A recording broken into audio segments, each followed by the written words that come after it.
Hello दोस्तों, good evening. कैसे आप लोग? आशा है कि आप लोग बहुत अच्छे होंगे। चलिए दोस्तों, आज बात करते हैं यूजीसी नेट पेपर फर्स्ट, जिसमें आज का आपका टॉपिक रहेगा कम्युनिकेशन। दोस्तों, कम्युनिकेशन हमें क्या क्या पढ़ना है, एक एक करके पहले समझते हैं वन बाय वन। पहला है मीनिंग ऑफ कम्युनिकेशन, अर्थात कॉन्सेप्ट ऑफ कम्युनिकेशन। दूसरा है टाइप्स ऑफ कम्युनिकेशन, इसके कितने प्रकार है कम्युनिकेशन के। तीसरा आपका आता है मॉडल ऑफ कम्युनिकेशन। फोर्थ आपका आता है बैरियर ऑफ कम्युनिकेशन। फिफ्थ आपका आता है अफेक्टिव ऑफ कम्युनिकेशन। और सिक्स्थ आपका आता है mass media of communication. Total आपके 6 पॉइंट है और सभी को अच्छे से समझना बहुत जरूरी है। ठीक है दोस्तों, अब चलिए बात करते हैं पहले मीनिंग ऑफ कम्युनिकेशन, अर्थात कॉन्सेप्ट ऑफ कम्युनिकेशन क्या है। देखिए, कम्युनिकेशन क्या है। मान लीजिए ए नाम के इधर एक व्यक्ति है और बी नाम के इधर एक कोई व्यक्ति है। अब ए के मन में कोई एक थॉट है, कोई एक सवाल है, कोई एक प्रश्न है। अब बी से वो पूछना चाहता है। ठीक है, तो ए के मन में जो सवाल आता है, जो क्वेश्चन उठता है, उसको बोलते हैं इनकोड करना। उसने अपने मन में कोई सवाल इनकोड किया, फिर इस सवाल को अपने दोस्त के पास क्या करता है, सेंड करता है। जब अपने दोस्त के पास वो सेंड करता है तो इसका दोस्त क्या करता है, उस मैसेज को डिकोड करता है। डिकोड करने के बाद फिर क्या करता है, वो फीडबैक देता है।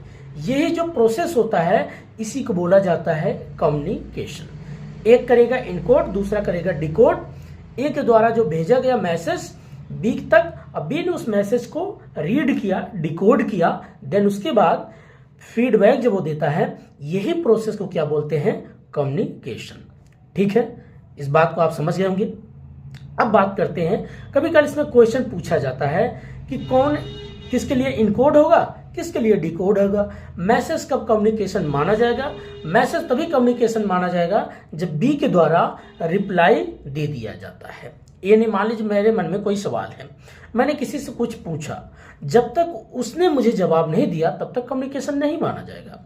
अगर आप जैसे क्लास में बैठे हो, गुरु जी से आप सवाल पूछते हो, अगर आपने सवाल पूछा, गुरु जी ने रिप्लाई दे दिया, तो दैट इज कम्युनिकेशन।